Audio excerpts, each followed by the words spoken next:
So, hello, my name is Bita Sadanandan, and I have been attempting at different times to try and talk about the work that I'm doing and why am I doing it, and well, mostly what am I doing,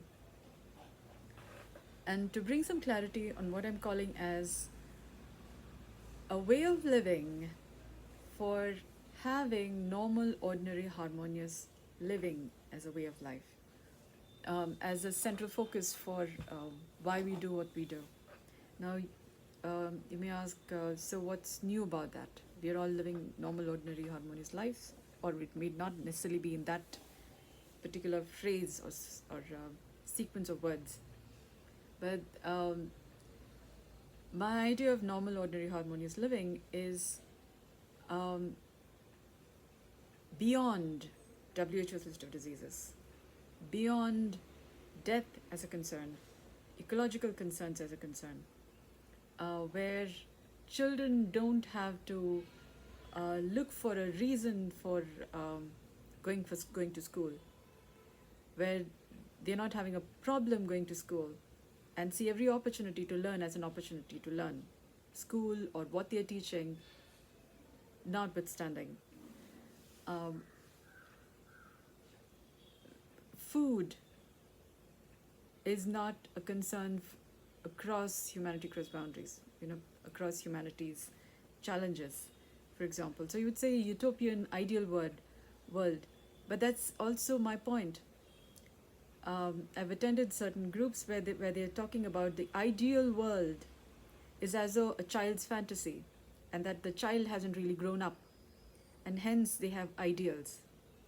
So that's talking about how sick or how much not so bright and fresh and beautiful, normal, ordinary life isn't, when even having ideals is concerned, is regarded as childish, for example, or or to think that death needs to be included as one of the diseases in WHO's list of diseases, because we may not be functioning from death is a problem, and that living is normal.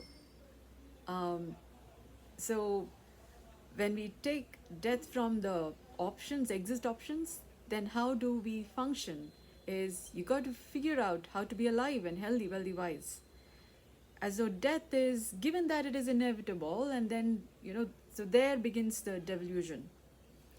Um, so our thought lines are not functioning from there, are not given by that we are going to live, that we are born to live and to have fun and be healthy, wealthy, wise. So a lot of thought lines are not available for us to think from, and consequently we have several challenges that we don't even know we are dealing as challenges, and think that this is life's prescription. That at a certain age we'll get diseases, and then death is there, and our economic concerns are given by, given that people are going to have diseases, and then you have say insurance policies to protect against diseases, or what happens if and different kinds of fear. So if this happens, and hence you have these protections. So our economy is functioning by what I call it as a sick economy, because it's based on, given that there are diseases and death and all these things, and hence we have our different jobs to cater to a thought line of, okay, there's sickness and death and economic challenges and many other things. So how come I'm thinking all of this? So there have been many, the fabric of time and space has been healing since some time. Since warring times earlier, when where civilizations used to, clubs and weapons used to be a norm. From there to a time when, so to give a little context, this may seem bizarre, but we have heard about the autism spectrum. We've also heard of the gender spectrum. I've also heard of many ways of being and thinking which earlier we did not have an occasion for. Um, you could say, okay, different kinds of diseases showing up, but what if they're also signs of health? For example, there is this movie Tare Zameen Par, which is talking about kids are like like stars on Earth, and um, we are all meant to shine. We are all stardust. So similarly, so there are ideas like a star seed and different kinds of thought lines, and I'm thinking the dust that makes our body, yeah, stardust, but also our human form, also comes from the planets and stars. And Carl Sagan has also mentioned about how we are also from particles made from different stars and galaxies, and the universe in its own evolutionary, in its life cycles, that then have given rise to what we are as a microcosm, part of the macrocosm. Yeah. So the condition of being human in this context may not have had an occasion to be thought about. And consequently, we may be living from limited perspectives, and not quite doing our job that is possible in today's time, in today's date and event and the present moment. Some of the challenge that human beings have been facing is about living in the present moment. We may be more given by past based experiences, or this is how things have been done, and hence this is the right way to do things. For example, traditionally we may be having a lot of starch or carbohydrates based food, and for example, I'm from South India, so a lot of rice based meals have been the norm, and our festivals are, there are a lot of um, carbs also, but they are part of our everyday traditional meals. But when we continue that way, what we couldn't see earlier, for example, having a pot belly, Santa Claus, the laughing Buddha, um, Ganapati, yeah, the elephant headed god, all have big bellies. There was not an occasion to see them as a problem because we've had other things to think about.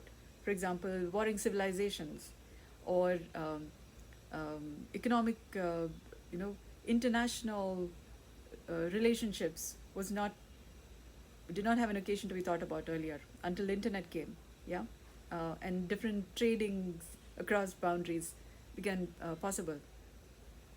So Santa Claus, Laughing Buddha, Ganapati, these are all characters we revere, but they're also from a time when civilization has been moving through different phases.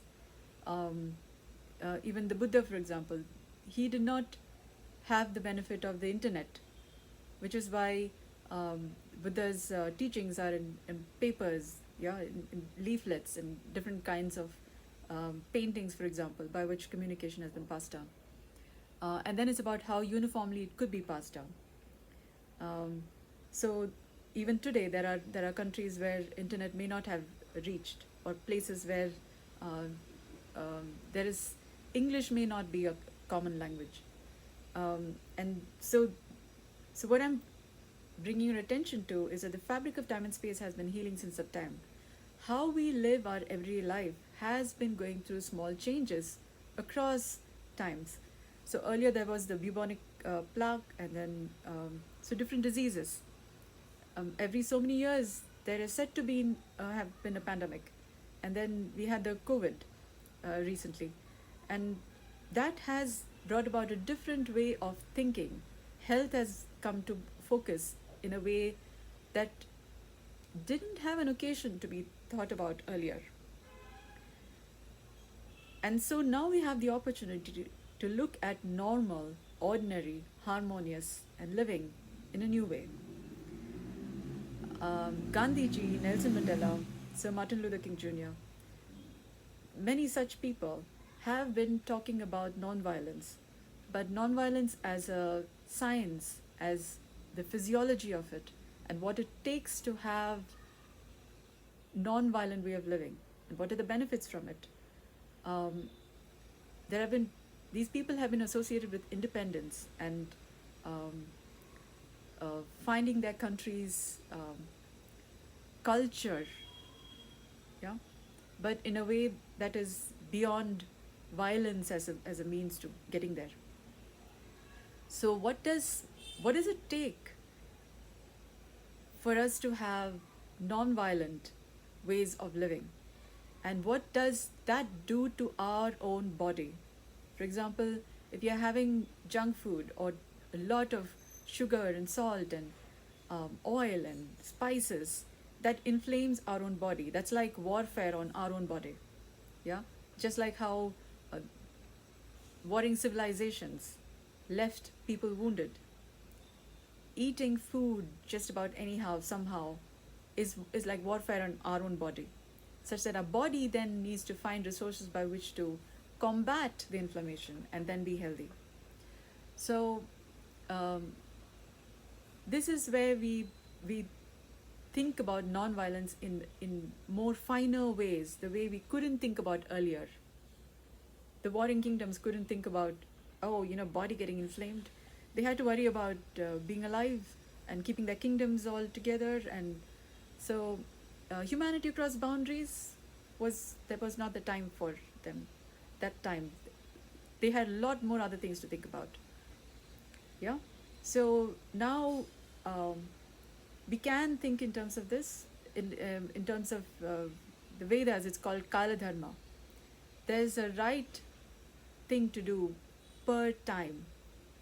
As time moves, what today's date can inspire us to think about may not have been possible yesterday or the last year, because the conditions, the opportunities, the situation may not have been the same as is possible to be thought about today. Also, you may not have slept well last night or the previous night, and this morning you had a little nap, and then you're rested, your body's more rested, and you have a new idea. Yeah. So what is possible in this moment, after your sleep, after you've had a good nice meal, good nice water, and had a heart to heart conversation with your best friend, and the idea that you have now may not have been possible yesterday. So there are opportunities when you're doing the right things that has you be healthy, wealthy, wise. What you can do today may not have been possible yesterday, and consequently, the right thing at this point in time today is something that has historically never happened. And so you have an opportunity to do something right that then changes the course of maybe not just your own way of being and doing things, but also people around you. So I'm sharing this with the idea that over time, as I have been healing and then working through my own health, healing the inflammation in my body, thinking about things that needs to be thought about, I've come to this idea that so in terms of Vedic logic, or Indology or mythology, let's just say mythology, there's this idea that a girl is they say parai ghar ki parai ghar ka dhan, yeah, or Lakshmi, yeah. So what that means is a daughter in a house is like a koel, where a koel is said to lay an egg in a crow's nest, and then nurture and gets nurtured. And the crow does not know that the koel is actually not its own child, but takes care. So a girl child is said to be like a koel in a crow's nest, and who's supposed to then take care of another family, yeah, of a husband's family. And if you take this thought line in a more broader sense, in a form of a fractal, in the sense that Earth is part of the solar system is part of the Milky Way galaxy, yeah. So consequently, when you think of it, it's a fractal pattern, small to big. There are systems. We are part of another bigger system. In that sense, the universe would be part of a bigger multiverse where there are many kinds of universes. Yeah? So I'm thinking about things that may not have been possible earlier. And I'm saying we are also stardust, but also that could also mean universe dusts, um, galaxy dust. Yeah.